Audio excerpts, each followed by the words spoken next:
Глава партии Исламского возрождения Таджикистана Мухиддин Кабири встретился в Вене с высокопоставленными европейскими чиновниками. Таджикский оппозиционер на конференции по защите прав человека попытался донести до европейцев информацию о грубом попрании прав человека, ликвидации политических свобод, прессинге и преследованиях в отношении инакомыслящих, в первую очередь в отношении членов и сторонников партии Исламского возрождения.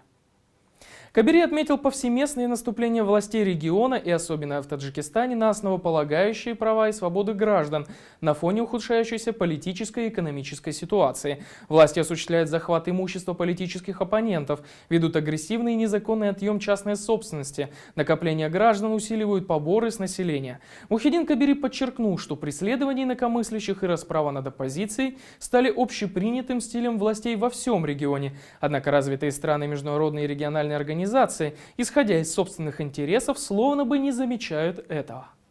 Между тем, в Таджикистане продолжаются преследования родственников самого лидера партии Исламского возрождения.